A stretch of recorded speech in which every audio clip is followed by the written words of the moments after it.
प्यारे बच्चों, आज विज्ञान विषय की कक्षा 8 का पहला पाठ फसल उत्पादन एवं प्रबंधन करेंगे, जिसमें हमने फसल क्या है पढ़ लिया है।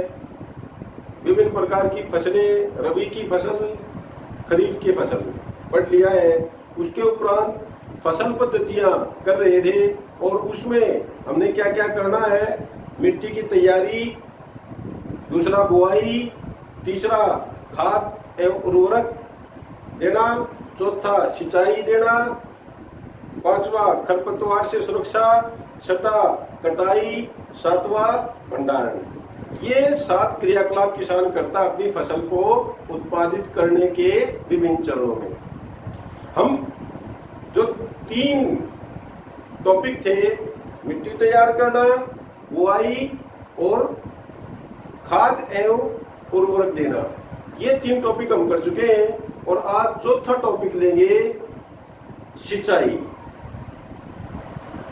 बेटा, जैसा कि आप लोग सभी जानते हैं कि कोई भी पौधा पानी के बगैर उग नहीं सकता, अंकुरित नहीं हो सकता और पानी के बगैर पनप नहीं सकता, बढ़ नहीं सकता, फल फूल नहीं सकता। पौधे का लगभग 90% भाग पानी होता है। पानी के माध्यम से ही पौधा अपनी खुराक यानी विभिन्न पोषक तत्व जमीन से ग्रहण करता है और जो भोजन का निर्माण वह करता है। विभिन्न भागों तक, पौधे के विभिन्न भागों तक पकाया हुआ भोजन, बना हुआ भोजन पानी के माध्यम से ही स्थानांतरित करता है। अब हम बात कर रहे हैं कि किसान सिंचाई के दौरान क्या करता है या सिंचाई किसे कहते हैं। किसान अपनी फसल को अच्छे से उत्पादित करने के लिए बार बार समय अंतराल के साथ पौधों में पानी देता है। बार बार आवश्यकता अनुसार पौधों को पानी देने की प्रक्रिया सिंचाई कहलाती है। सिंचाई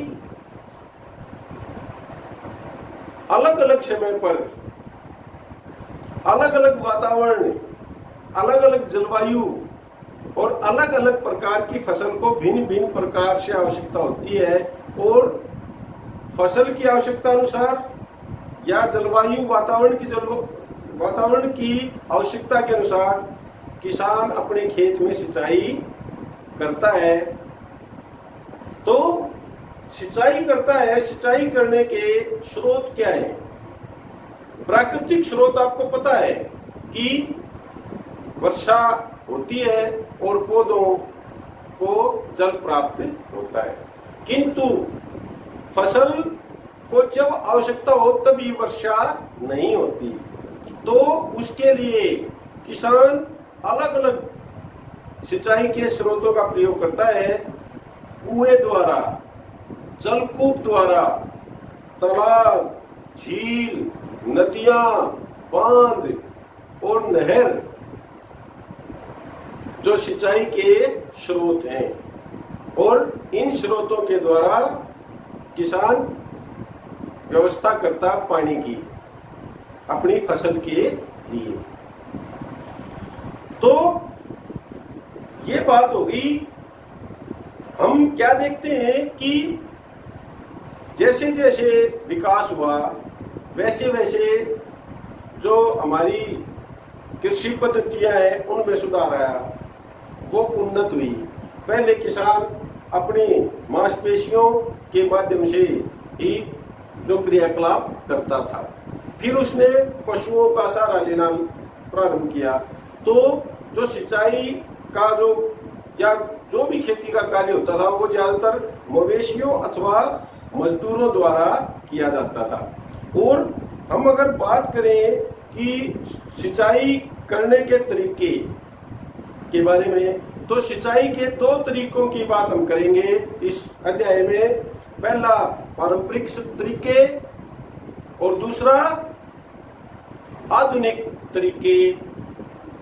अब हम बात करें पहला जो तरीका है पारंपरिक तरीके, यानी पहले प्रारंभ में कृषि करता था किसान, तो वह जो कम उन्नत तकनीकें थी उनके द्वारा वह सिंचाई की व्यवस्था अपने खेत में करता था। जो सिंचाई की हम बात करेंगे पारंपरिक तरीकों की, तो पहला मोट या घिरनी, मोट भी कहते हैं या उसका दूसरा नाम घिरनी है। तो पहला तरीका मोट, दूसरा चैन पंप, तीसरा ढेकली, चौथा रहट। रहट या उसको हम कई जगह उत्तोलक तंत्र के द्वारा भी जानते हैं, उसको उत्तोलक तंत्र के नाम से भी कई पुकारते हैं। तो ये जो तरीके हैं ये पारंपरिक तरीके हैं, यानी पहले जब हमारी ज्यादा तकनीकें उन्नत नहीं थी तो इन तरीकों के द्वारा किसान अपने खेत में सिंचाई की व्यवस्था करता था। तो मैं आपको चित्र भी दिखाऊंगा, अगर संभव हुआ तो बीच में चित्र डाल दूंगा। पहला मोट, दूसरा आप देख रहे हैं चैन पंप, तीसरा ढेकली, और ये है चौथा रहट।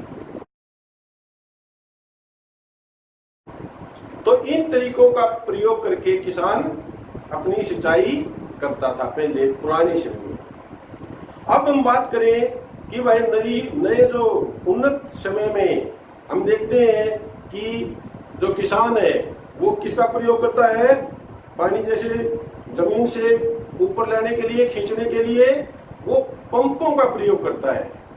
ट्यूबवेल जिसको हम बोलते हैं, ट्यूबवेल आधुनिक रूप है, और उस ट्यूबवेल को या उस पंप को चलाने के लिए डीजल, बायोगैस, विद्युत और सौर ऊर्जा का प्रयोग किसान करता है उस पंप को चलाने के लिए, जिससे कि पानी अंडरग्राउंड लेवल से पानी को निकालता है, यानी जो भूमिगत जल है उसका प्रयोग करने के लिए वह किसका प्रयोग करता है, पंप का। पंप सेट होते हैं, उन पंप सेटों को मैंने बताया कि डीजल द्वारा, बायोगैस द्वारा, विद्युत द्वारा या सौर ऊर्जा का प्रयोग करके वो उनको चलाता है और सिंचाई करता है।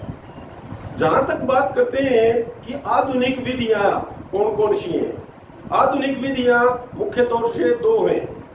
कौन कौन सी?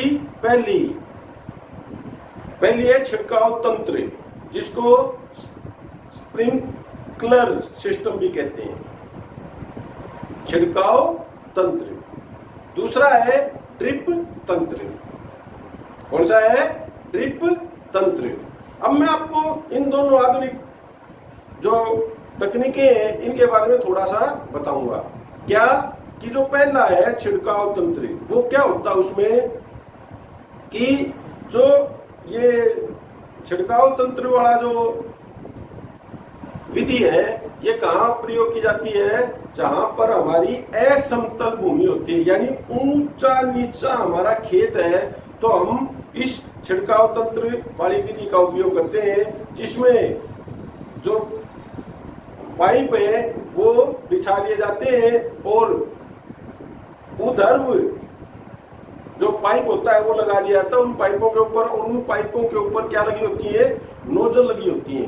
वो नोजल छिड़काव करती हैं। जैसे फव्वारे चलते हैं तो उस फव्वारे जो है वो बरसात की तरह पानी को बरसाते हैं और पूरे खेत में समान रूप से पानी पहुंचता है और पौधों की जड़ों तक पहुंचता है, जैसे बरसात होती है इस प्रकार से। ठीक है भाई। अब दूसरा है ड्रिप तंत्र।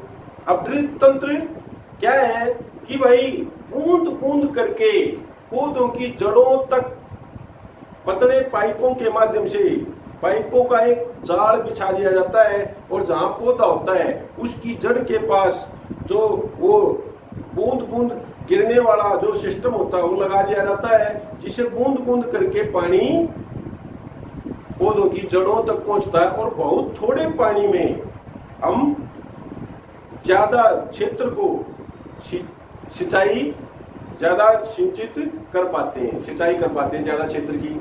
अब ये जो तकनीक है ये ज्यादातर कहाँ प्रयोग होती है? फलदार पौधे होते हैं, बगीचे होते हैं, बाग होते हैं, विशाल जो क्या कहें बागान होते हैं, जो बाग लगाए जाते हैं, जैसे अमरूद का बाग है या अनार का बाग है या और दूसरे जो फलदार पौधे होते हैं, उन पौधों की जड़ों में बूंद बूंद करके पानी टपकता रहता है और उस पौधे की जड़ें उस पानी का प्रयोग करती हैं और पानी जड़ों तक पहुंचता है, पौधे पहुंचता है, पौधा फलता फूलता है और अधिक से अधिक जो पानी है वो पौधे के द्वारा प्रयोग कर लिया जाता है। यानी कम पानी में अधिक से अधिक पैदावार इस विधि द्वारा ली जा सकती है।